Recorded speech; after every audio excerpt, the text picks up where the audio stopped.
How much did what happened on Saturday hurt you and the players, and how do you expect them to react tomorrow night?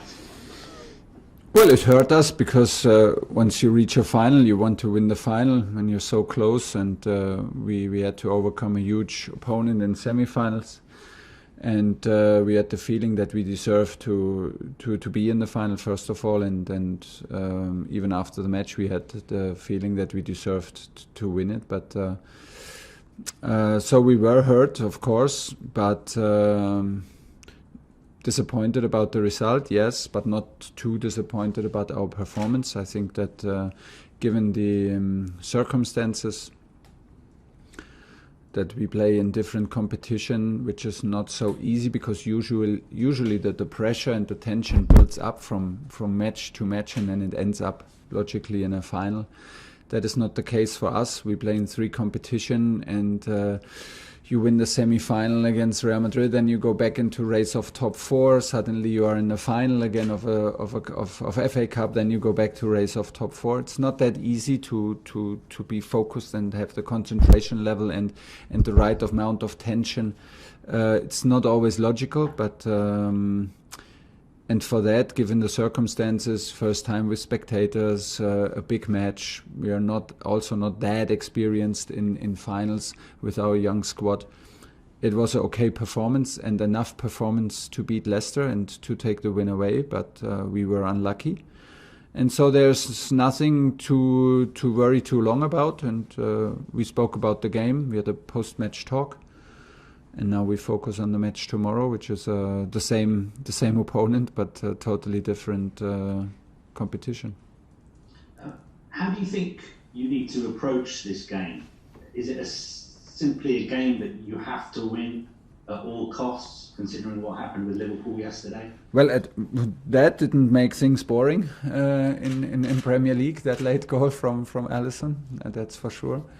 But at all cost, I don't like at all cost, because at all cost means at all cost means at all cost, and this is not what we do. We want to win games. We're in sports, and this is not about life and death, but it's super important for our ambitions. And this, of course, the situation is very clear. It's still in our hands. This is absolutely positive, and what we worked hard for, we should not forget. And we approach the game more or less like any other game. When the more tension is on, the more normal approach we use, because there is a lot of surrounding, there's a lot of talks, there's a lot of constellations, what happens if. So the best thing is to stay focused on what you can influence, and this is our performance. And so we approach this game like any other game, with a clear will and desire to win. And how much of a difference do you think it could make to your players to have Chelsea fans back in Stamford Bridge tomorrow night? I had in some matches where we struggled a bit and with momentum maybe, and I had the feeling during this run that in many matches that support could help now, and would be crucial also to our team. So having the fans back is fantastic, and I hope they come in the right moment to help us to secure this last win at Stamford Bridge this season. And just the final one from me. Obviously, Tammy wasn't involved on Saturday. Is that tactical, or is it something that you see in training? And do you think he still has a future at Chelsea? Would he play for the club again, do you think? Well, it's just the amount of people that I can nominate for a game, and it's then I have to select 18 for 20 position, and then we decided to start with Timo Werner on the 9, and we had Kai and Ollie who can play on the 9, so we decided not to have 3 number 9 on the bench. This is it. It's never personal. Kova was not in the squad. When Kova comes back now, and maybe Andreas Christensen, I need to figure out the squad and eliminate even 2 more players. This is the worst day and the worst decision for me in the whole week, because I have to say, since I arrived here, everybody deserves to be in the squad. I understand his frustration, and it was not the first time. And we have other guys with the same situation to face, And this is not the moment to complain, and this is not the moment to explain too much. This is the moment just to live in the moment. These are the decisive 2 weeks now of the whole season. So this is the situation, and this is it. John Southall, 5 Live. Hi Thomas, can you hear me? Did you watch the Liverpool game yesterday? And if you did, what were your thoughts when the goalkeeper pops up in the last minute? Honestly, I came home in the afternoon, and then I checked on my... I switched through the telly. I saw 1-1 in the middle of second half, and I thought, oh, that's not a bad result. So I was a bit superstitious and did not follow. And when I checked on my phone, it was actually 95th minute and was still 1-1.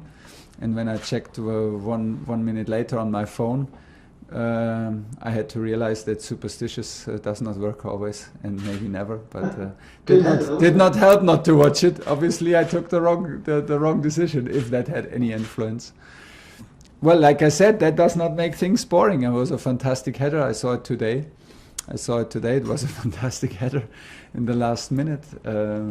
That makes things pretty interesting and pretty tight, but still it's in our hands. And like I said, somebody asked me after the final if this was a major setback for us for Tuesday. No, the setback was the Arsenal game. It's our fault that it's so close again. We let the door open, and so Liverpool put a foot into the door. This is what they do. This is a strong team, and anyway, we had a huge effort to overcome them and to close the gap to them, to overtake them. This is what we did, and we can be absolutely aware of this huge performance that we did so far. But we want to finish the job and need to refocus today, forget all the other results, and rely on ourselves, because we are in the lucky situation that we can rely on ourselves and don't have to look on other grounds. And how big a job is it for you to make sure the players are mentally ready? Because I suppose it's only natural that doubts are now going to creep in after a couple of defeats. Yeah, of course. And then it's natural, also to be ready again. There was not.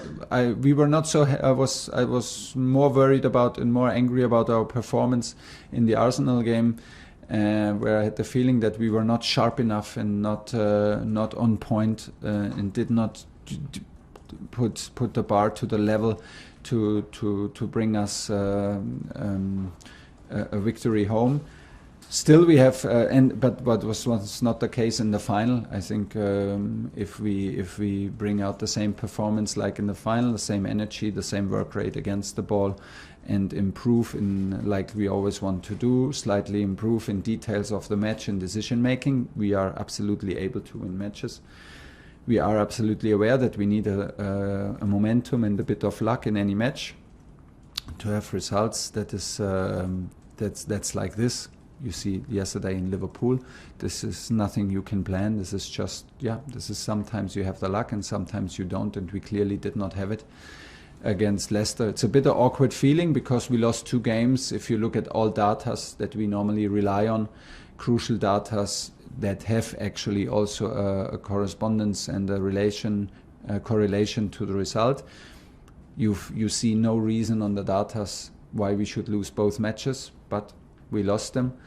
And so we lack a bit of luck in the match and the little decisions, and hopefully we can bring it back. But you cannot force it. I'm not a friend of now trying too hard. We try hard all the time, and we should rely on ourselves that we cannot try harder than we anyway try all the time. And this is what we demand. So. When the pressure is on, stay relaxed, stay calm, be focused on yourself, and do what you are best in. And this is like playing as a team, as a hungry team and an aggressive team. This is what we want to have tomorrow. Last one, John. As you mentioned a moment ago, 8,000 fans inside Stamford Bridge would be the first time for you to have supporters at home, and it has to give you an advantage, doesn't it, having them behind you? Normally, absolutely yes. In a moment where it's the first time after over 1 year,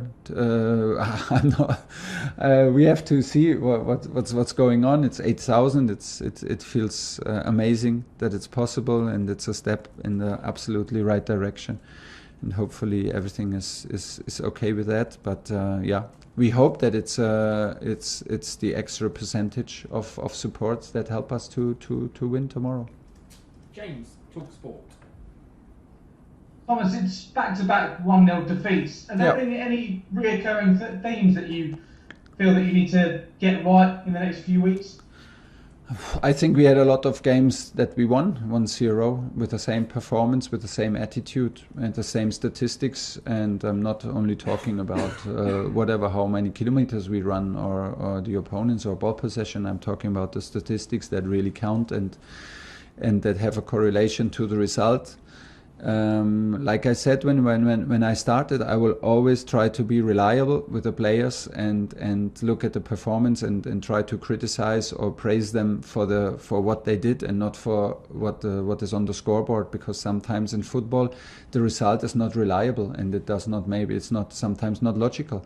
And while we were winning the datas against Arsenal, but still I was missing a certain energy, a certain focus, and determination. Then we clearly speak about it with the team, and this is what we demanded and what we got 100% from the team in the Leicester game and in the FA Cup final. So no hard complaints and no hard feelings, and we are pretty disappointed about the result, but not about the way we behaved on the pitch.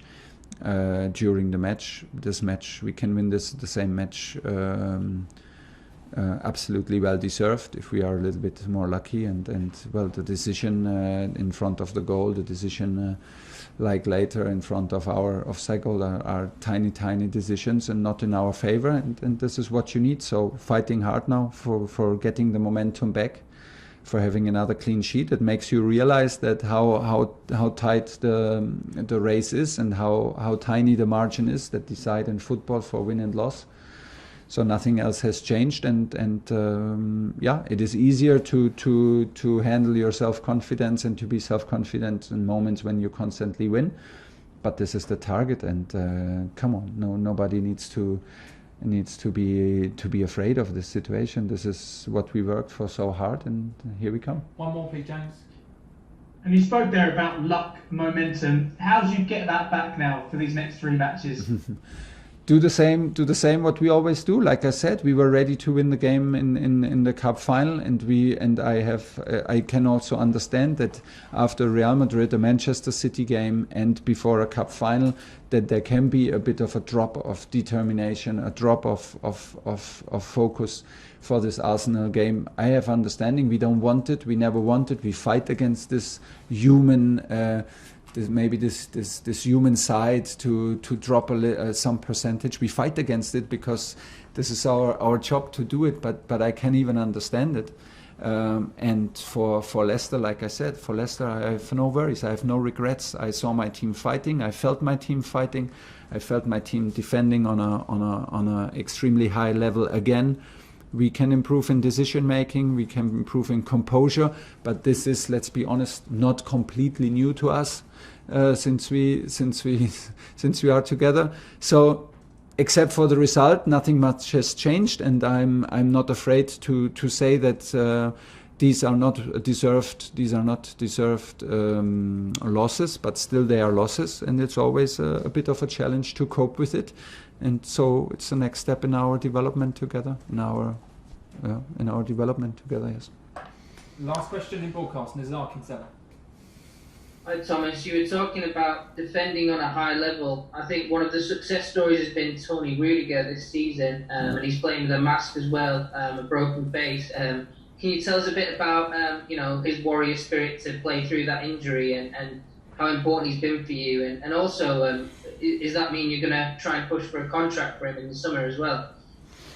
Well, nothing is better than what he's doing to fight for a new contract. If he wants to have a new contract, he has our full support. If he wants to stay in the club, then speaking with performances, and this is what he's doing, is absolutely amazing. And since day one, we chose him in the first match after one training. It was an unfair decision against Kurt, but it was He was German. I had a clearer picture of what he can do. Of course, because I followed him a bit more than Kurt Zouma. So it was an unfair decision, and it was like I had a clear picture of what I can ask of him and what he can be capable to deliver to a team. And he took the chance. It was not, since then he is absolutely well deserved that he is in the team. He's kind of an aggressive leader. He has this natural aggressivity in him. He hates to lose. He is hard to beat in duels. He is very, very brave and full of energy in defending. And he's leading by example. He's, like I said, he has a very positive aggressivity in him, and this is what we like.